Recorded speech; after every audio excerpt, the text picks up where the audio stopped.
Being 6 o'clock, I'd like to call to order this Wednesday, August 19th meeting of the City of Santa Barbara Airport Commission. And those who have their cell phones, please remember to turn them off or on vibrate. And can we have a roll call, please? Carl Hopkins. Here. Bruce Miller. Here? Craig Arcuri. Dolores Johnson. Here. Karen Kahn. Kirk Martin. And Jim Wilson. Public comment. Any member of the public may address the Airport Commission on any subject within its jurisdiction that is not scheduled. Do we have any public comment? No speakers. And Mabel, don't go away. Notices that on Thursday, August 13th at 5 p.m., the Airport Commission Secretary duly posted for the last time this agenda on the bulletin board at the Airport Administration. It is with sadness on our part, but I'm sure joy on your part that, Mabel, that we understand you are retiring. After, as I understand, let's see, 19 years with the 19 Airport years, Commission. 10 months, and And You over, started when you were 12. over 200 roll calls here.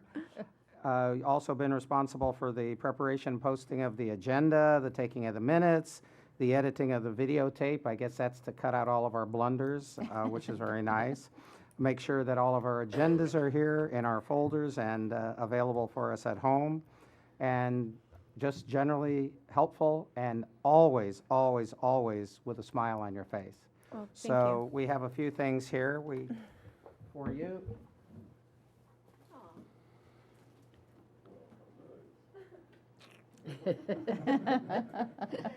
Yes. A gift certificate for Michael's, which we understand is perfect for your retirement. Thank you. Thank you. I just wanted to say too, after I think I've been on the commission at least 8, 9, some years, it's always been a real pleasure to work with you. It's just awesome, everything that you do for us, and just really thank you very, very much for always making us look good. You know? Oh, that's They nice. got it so together for us. You guys are Yeah. so easy to work with. Thank you very much. Oh, thank you. Mabel, thank you. I've known you all the time you've been here. Mm-hmm. And I remember when you started off and you stayed the same consistency. And I got to tell you, many times you had to do things twice to support my questions. So I really appreciate your patience and your help. You're welcome. I would like to go on record saying it has been a real delight, Mabel, working with you. Things are done, they're done correctly, they're done on time, and always with a wonderful smile. Thank you very much. Thank you, I'll miss Jim. you. Appreciate it. Enjoy your retirement. Thank you very much. Minutes. Ooh, do I have a motion to waive the reading and approve the minutes of the last meeting? Motion. Good. A moved and a second, I believe. Second? All in favor? Aye. Opposed? Consent calendar. We have several items on the consent calendar. We have lease amendments both with Mercury Air doing business as Atlantic and with Signature to extend their leases through May 8th of 2018. Lease agreement with South Coast Landscape, with Carol Ashley doing business as Demo 2 Design. I think that's it. Oh, and then we also to receive the property management report. Would you like to make a couple of comments at all about the 2 extended lease reviews for the 2 FBOs as to the reasoning why, just for the Certainly. public comment? Thank you, Commissioner Hopkins. Yes, as you know, the master plan for the airport focuses on general aviation. And part of the master plan is to relocate the FBO facility that's south of the current airline terminal so that in future years, if the terminal needs to expand, then we'll have that space available. But in doing the master plan, it's important, I think, for all major properties on the north side of the airfield to be available at the same time for consideration when we do the request for proposal for the FBOs. And a major leasehold, ampersand Aviation, their lease expires May 9, 2018. So by making the two FBO agreements consistent with that date, then all properties on the north side will have, be available for lease, or for leasing and for construction. So that was the reason that we extended it for 2 more years. Any questions? Do I have a motion to approve the consent calendar? So moved. Seconded? Moved and seconded, all in favor? Aye. Opposed? Motion passes. Liaison reports. Councilman Hotchkiss has informed us that he's here to listen and has nothing to tell us. We'll see how our City of Goleta Council member, Michael Bennett. I'm here to listen. 2 here to listen, all right. Administrative reports. We start with the active shooter plan. Yes. The airport has a security plan, an emergency plan, a master plan. We have all kinds of plans. And one that's very important to us, I think, is the security plan. And also an element of that is the active shooter plan. And it's not just a plan, as you'll learn from our presentation. And tonight we have Steve Spurlock, who is one of our airport patrol sergeants, doing the presentation for you. So I'll just turn it over to Steve. All right. Well, thank you very much for having me. Looking really forward to presenting this to you. It's a really comprehensive program. We worked really hard on it, and we're really proud of where we are with it right now. So, again, my name is Steve Spurlock. I'm sergeant here. I'm the training coordinator and the terrorism liaison officer through Department of Homeland Security, Joint Regional Intelligence Center. So I wear a lot of hats, stay pretty busy, and this has been one of my big projects that I've really enjoyed. So a quick history of active shooter. I think we all remember the 1999 Columbine High School incident. There you had 2 students. They launched a premeditated and very deliberate attack on students and faculty. They used firearms and explosive devices. The standard law enforcement response at that time was patrol units would respond. They set up a perimeter. They maintained a containment of the threat. They waited for SWAT to get there. SWAT would take operational control, and they would deal with it from that point on. That was just kind of the gold standard for law enforcement response to incidents like that at the time. Due to the scope of the incident and the casualties that came out of it, a comprehensive after-action review was conducted, and what they determined was that had responding patrol officers, had they immediately made entry, located the shooters, engaged the shooters, and neutralized the threat, the number of casualties, the number of injured, dead, all of that would have been reduced significantly. So that was a real shift in kind of the paradigm that we were used to. And active shooter started to evolve from that point on. So early 2000s, just shortly after the 99 incident, there was that shift in traditional response to active shooters. Active shooter is defined by the Department of Homeland Security as 1 or more subjects who are aggressively engaged in killing or attempting to kill in a confined and populated space. Agencies began arming their officers with patrol rifles to kind of give them that advantage, that accurate long-distance shot. That was the first big shift. And then they started providing patrol-level officers with more advanced SWAT-style tactical training. Prior to that, the only guys that got the good training and the good gear were the SWAT guys.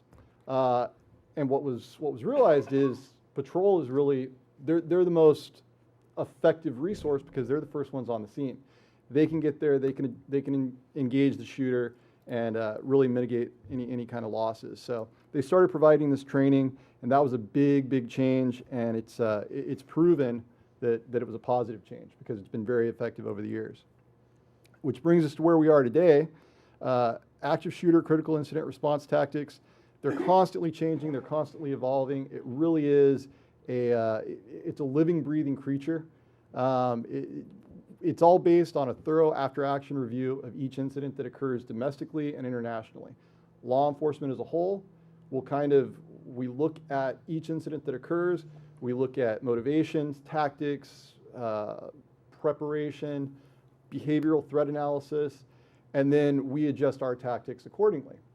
So constantly changing. Also, our tactics, techniques, procedures, and equipment, that's routinely reviewed and adjusted. There's always new stuff coming out on the market that makes us much more effective. So we're always looking at that and adjusting as needed. As an airport law enforcement agency, we have a few more regulations that we have to adhere to as opposed to just general law enforcement agencies. The Transportation Security Administration is our regulatory agency. They tell us what we need and what they want us to do. They have a mandate that airport operators have a formal active shooter critical incident response plan. We've implemented a comprehensive active shooter incident plan in compliance with this requirement. We take a holistic approach to active shooter response, critical incident response, because just one element in and of itself, it's effective, but it's not as effective as it can be. So we look at three critical elements. Obviously, law enforcement. That's not just airport law enforcement. That's mutual aid agencies, UCSB, the Sheriff's Department, City Police Department, the CHP. All of those agencies are factored into that. Another element is administration. In order for this to be effective, we need management buy-in, and we've certainly had that by our management.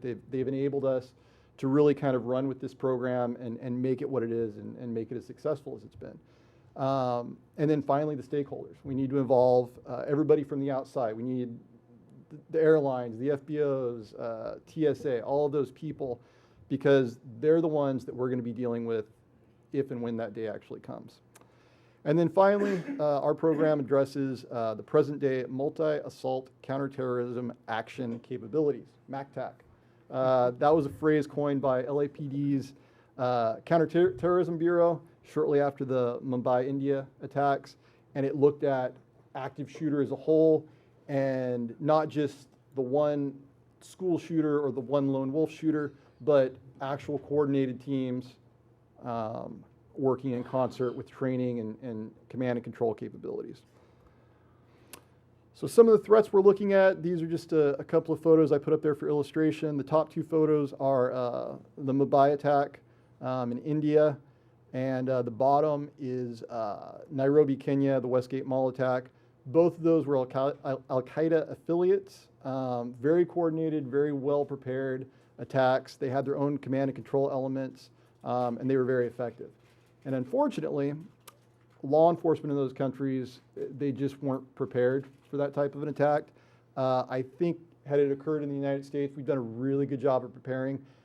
I don't think it would have gone as well for the terrorists as it did there. Threats, there's four kinds of primary active shooter threats, and I put some examples up there just to illustrate. Workplace violence, I think we all remember the Goleta Postal shooting back in '05, I believe it was. Excellent example of workplace violence. Public venues, the Aurora, Colorado movie theater shooting. Coordinated attacks, like I was talking about, Mumbai and Nairobi, those more organized and orchestrated attacks. And then finally, and which is now the emerging threat, is the homegrown violent extremists, the guys that are radicalized at home on the internet, and they, rather than travel overseas, they're carrying out attacks at home. Those are really hard to detect and stop because they usually act alone. There is no external element. So what we've done to prepare for those threats, airport law enforcement anyways, all of our training is consistent with state and national standards related to active shooter critical incident response. All of our sworn personnel participate in 2 training evolutions per year. The first evolution involves classroom and practical skills training. That involves updated tactics, new and emerging threats, command and control, that's that mutual aid, working with other agencies, and something new that we've rolled in recently, tactical emergency medical services, providing care under fire for, hemorrhaging, massive bleeding, gunshot wounds, things of that nature. So we can take care of ourselves and we can take care of the wounded, if necessary, under fire. And then the second evolution that we do every year, it's a full-scale, realistic, scenario-based training exercise. We utilize all of the stakeholders. We get TSA involved. The airlines are involved. Airport staff is involved as role players. victims, witnesses, suspects, and we utilize advanced training firearms that can track how many rounds are fired, who shot who, all of that stuff. So it's very valuable information for us, and it really does take our program to the next level as far as training is concerned. We've also provided training for all of the airport department staff. They've all completed this workplace security and violence prevention training. It addresses suspicious activity recognition, suspicious activity reporting, situational awareness, active shooter response, and critical incident response. So as law enforcement, we've done a really good job of preparing our officers how to respond to these incidents. But where we've kind of been behind the curve and we're starting to catch up now is educating the public, telling them what to do, what to expect from us when we get on scene, what they can do to help us be more effective. If we create that partnership, it really is a proven recipe for success as far as responding to these incidents. And that training is done annually by all of the airport department staff. And the feedback's been really positive that we've gotten from everybody that's been through it. So they felt it was really helpful. And then we have future plans to provide the similar training to all of the airport stakeholders, airlines, TSA, FBO, tenants, all of that, because they're going to be the people we're dealing with in the event of an incident. The intent is to empower stakeholders to take personal responsibility for their safety and security. It enhances emergency preparedness, and it opens a dialogue between airport law enforcement and the stakeholders, which is really, really important. The main objectives of our active shooter program is to enhance the response capabilities of airport law enforcement personnel, enhance command and control of mutual aid response to an active shooter. Last several years, we've done a lot of work and outreach to outside agencies. We've done some training with them in active shooter. We've done some training up at UCSB with the police department up there that involved CHP, Sheriff's Department, and that's been really, really just a tremendous jump in our capabilities. We want to educate the stakeholders and the general public, and we want to prepare them and let them know what they can do to help themselves in the event of an incident. The bottom line is this approach emphasizes recognition of precursors to violence and prevention of such incidents. I would much rather prevent the incident from occurring than have to respond to it. And the only way we can really do that is to bring the public in and get them involved and let them know, hey, if you see this, let us know and we'll take it from there. We utilize behavioral threat assessment methods in concert with an educated public, and again, proven partnership, which does reduce workplace violence. And finally, it ensures that airport law enforcement personnel are properly prepared to respond to such incidents and mitigate casualties. And that is all I have for you. If you have any questions, I'd be more than happy to answer them for you. Questions, anyone? I do have If one. we had an active shooter in the terminal, what would the response be? I won't go into any tactics because we're in an open forum, but what I will say is, in addition to airport law enforcement, an immediate response is we always have officers at the terminal during screening operations. We will also get a mutual aid response. So Sheriff's Department, UCPD, CHP if they're available, and certainly the City Police Department, all of those units will be coming. Officers will address the threat, Unified Incident Command will be set up, and then we'll start triaging and going from there. And that would be similar if they were not in the terminal, but someplace else on the Correct. airport? Yeah, generally speaking, the response, no matter the venue, the response is the same. Thank you. You're welcome. What are we doing internally for anybody that has like a pass and has an aircraft based here as far as security clearance or any of the employees or anything like that? Well, TSA has their regulations regarding security threat assessments, who's allowed inside of secure and restricted areas. Essentially, anybody that has unrestricted access to the AOA, they have to have a badge. They go through a security threat assessment. If they're an employee of, say, an airline and they're going into a more restricted area, the security clearance is much more in-depth. Obviously, when you're talking about the terminal and the other properties that we have, any area that's open to the public, you get kind of just whoever happens to wander in. So we can't really control that, but as far as employees go, for the most part, we know who they are and what, if any. Okay. Thank you. You're welcome.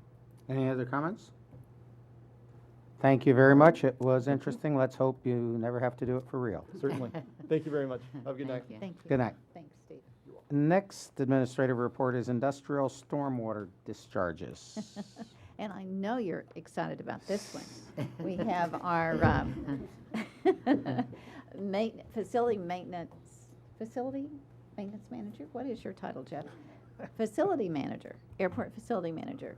The airport has, we participate in a couple of stormwater permits and have done so for a number of years, and Jeff is responsible for putting our plan together, submitting it, getting it approved, and then also following up and doing the testing throughout the year. So I thought, with the possibility of El Nino coming up sometime soon, hopefully, that it would be interesting for you to know about our stormwater permit and what that entails, actually. So Jeff, please. Commissioners, good evening. I'm Jeff McKee. I'm going to talk to you a little bit about our new general industrial stormwater discharge permit. I'm going to go through what it is, talk a little bit about what's different for the new permit, and then how we comply. But first I wanted to talk a little bit about what stormwater is, my first slide here. On the left-hand side, we're talking about sewage, things from your house, your toilet, your sink that go to the waste treatment facility that are treated before they're discharged. Where the stormwater that I'm going to be talking about tonight is what's collected in the gutter of your, on your street, in storm drains, and it's not treated. It goes directly and discharges to the ocean directly. So this program focuses on that stormwater element, trying to prevent pollution in that discharge. What is the general industrial stormwater permit? It regulates discharges of stormwater from industrial facilities. Industrial facilities are defined by the federal government. Airports are defined as industrial facilities because of their maintenance shops, which also includes fueling. So that covers a lot more area when you're talking about areas that those activities happen on. Also equipment cleaning operations and airport de-icing. So basically, all of our ramp areas are covered under the industrial permit. The regulations apply to the city itself because of our maintenance operation, and also to airfield tenants. So the State Water Resources Control Board develops permit conditions for a class of regulated entities, a general permit. The permit establishes general standards and how those entities would comply, and then requires the regulated community to notify of their intent to comply, and then report your compliance activities as you go through the permit. So as far as the history, the airport's been operating under the first general industrial permit since 1997, and our tenants. The new permit was adopted January 1st of 2014, or April 1st of 2014, and then became effective July 1st of this year. As far as implementation, airport has developed the compliance plan and requires tenants performing industrial activities to either comply with our SWIP, our Stormwater Pollution Prevention Plan, or to seek their own coverage under the permit, which they're perfectly, we welcome them doing that if they'd like to do that. Welcome to it. As far as changes that impact the airport, the new permit requires the development of stormwater pollution prevention plan, which includes a site map and an in-depth identification of all the different pollutant sources that are out there on the ramp. So we're going around the ramp, looking at all the different maintenance facilities, fueling facilities, washing facilities, and so forth. We need to develop and implement best management practices to prevent stormwater pollution, and those have to be the best available control technology and the best available technology economically feasible. The permit requires that. So our plan addresses those pollutants that we find, and then we try to find ways, best management practices to reduce the pollutants that we see in our stormwater. It also requires a monitoring program that I'll talk a little bit more about. Monthly inspections of our stormwater collection system discharge, basically the industrial facility. also our best management practices on a monthly basis. It also redefines and broadens qualifying storm events. The definition used to be very strict, so we didn't get qualifying events very often, especially in dry weather that we're having now. So they broadened that to get more samples. It establishes specific sample parameters for different kinds of industrial facilities. We take samples from 4 qualifying storm events each year, and it was 2 in the past. And we're testing now for pH, total suspended solids, and oil and grease. So as far as structural BMPs, best management practices that we have at the airport, this one's kind of hard to see, but a lot of our drain inlets, our stormwater inlets are filtered. You can the silver part is a stainless basket, and then the black part right in the middle is a filter that's in many of those stormwater inlets that catches total suspended solids, and also there are inserts that go in those that help take the oil and grease that would be in the stormwater. So we also have a wash rack out on the airfield for aircraft that's connected to the sanitary sewer, so water that goes into that drain is treated at the sanitary sewer, and so the soaps, et cetera, aren't discharged to the stormwater. 2 other things is our lav cart station on the left. That's where waste from aircraft go. That also is connected to the sanitary sewer for treatment. And also we have a used oil collection station for do-it-yourselfers on the airfield to dispose of their used oil and oil filters. That's located over by our T-hangars. So those are just a few of the structural best management practices we have. Many of the other best management practices are kind of cultural, the way you do business, making sure you're clean, picking up after yourself. If you have a spill, clean it up, and those sort of things. So we've developed best management practices sheets for each kind of activity that happens out there on the airfield, and we're working with the tenants to get those implemented as we go into this new permit. Excuse me. The new permit also has a pollutant discharge exceedance protocol. So they established benchmarks for those parameters that I spoke of earlier. And if you either regularly exceed those benchmarks or simultaneously really exceed those benchmarks, you go into a higher level of regulation, and you're required to do more best management practices and reduce the amount of pollutants in your discharge. If you're unable to do it and you're still going over their benchmarks, you go to level 2, which is even more rigorous and requires, strengthened program from there to reduce your pollutants. You can drop back down a level as you go along and prove that you've improved your discharges, but we'd prefer to stay in the baseline is our goal. Other impacts that, other permit changes that impact us, the permit requires electronic reporting. We've been filing paper reports in the past. We've already loaded on our plan and our map onto SMARTS is what the system is called.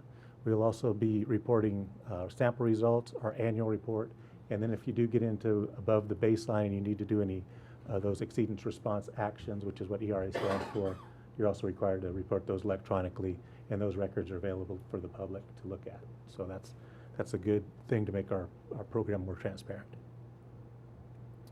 So as far as compliance, how do we comply with a new permit? As I said earlier, we developed a stormwater pollution prevention plan based on the California Stormwater Quality Association template that they developed.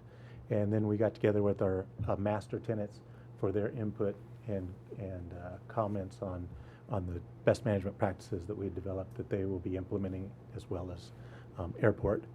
We submitted the compliance documents by the July 1 deadline, and we're working with the tenants to get the plan implemented at this point as we go into the rainy season. Airport staff's part of the plan is to do those monthly inspections I talked about, interface with the tenants, sample qualifying storm events, report on our progress, success, failure, and lead development of any exceedance response action that might be called for based on our sample results. So as far as resources and information, on the airport website, flysba.com, we have links to the permit, which talks about what the conditions are that we're operating under, also all of our compliance documents. for both the industrial and MS4, which is a completely separate stormwater program, and also links to stormwater pollution prevention resources.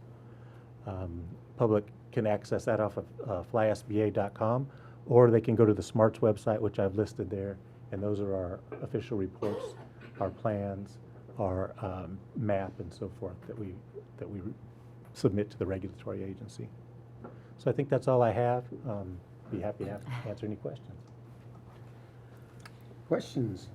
Well, I was wondering, since the airport's obviously located, surrounded by wetlands, I was curious if there were particular complexities in kind of interfacing the stormwater regulation with the whatever wetlands concerns there are, and if you have to deal with kind of competing compliance issues there.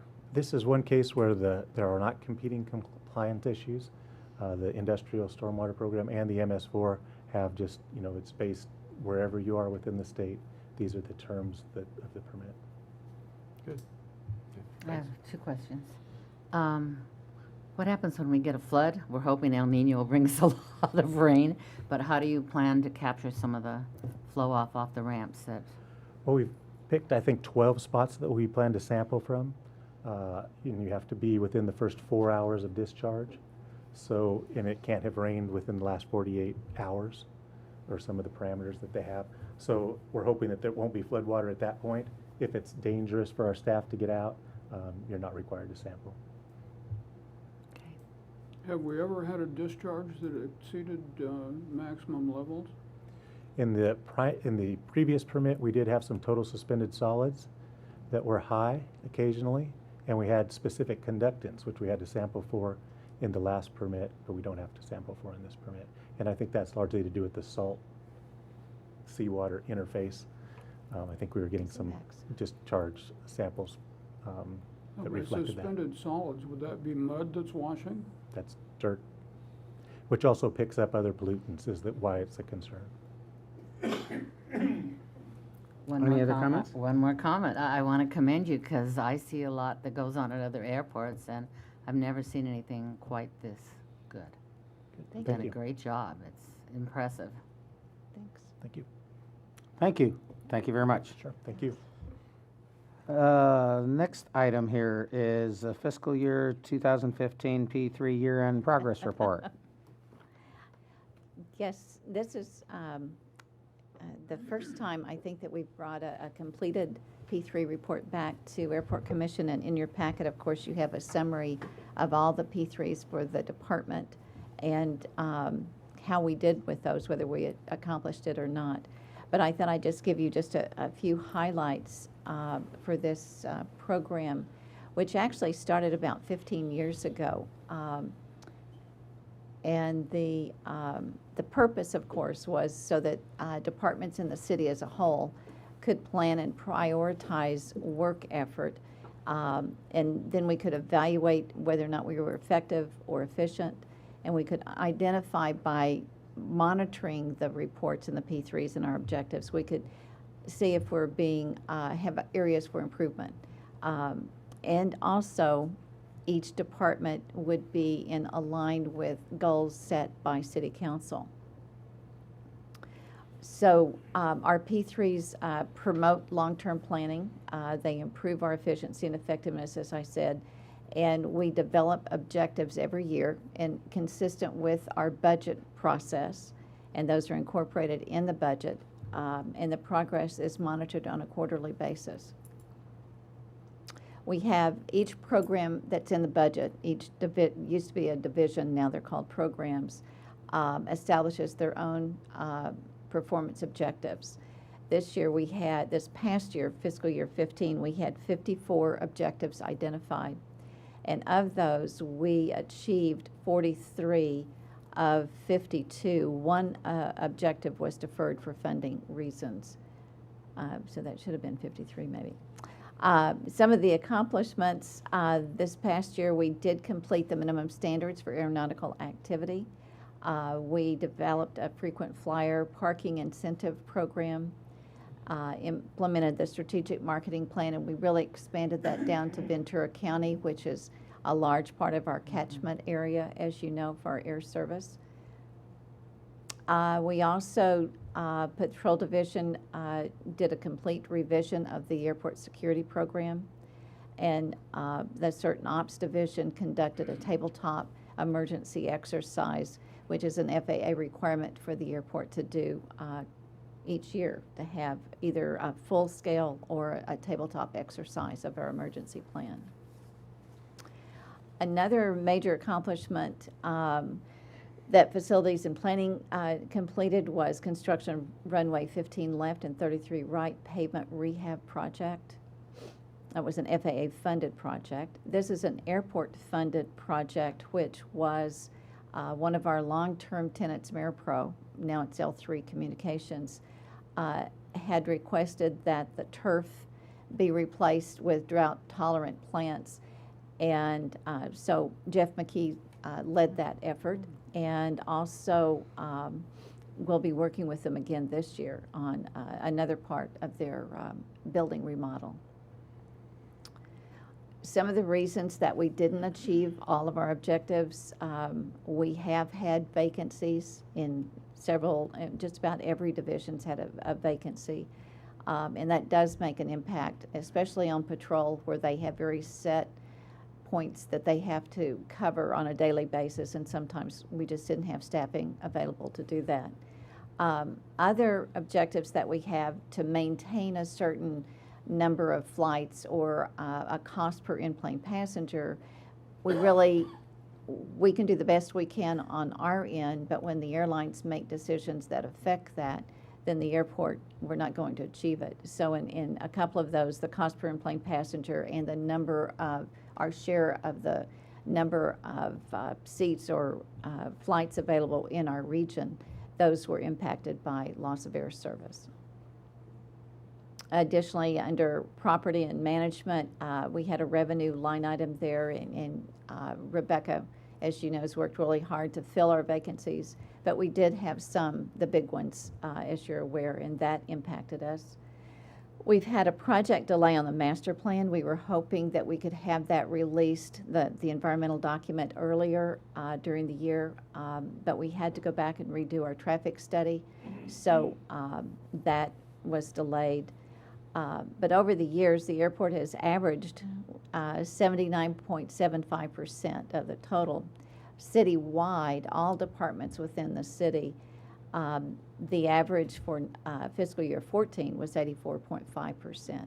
So this year, we're a little better than our average, and we hope to be more strategic in establishing our objectives. We want to set the bar as high as we can, but we also want to give ourselves a fair chance of reaching it too.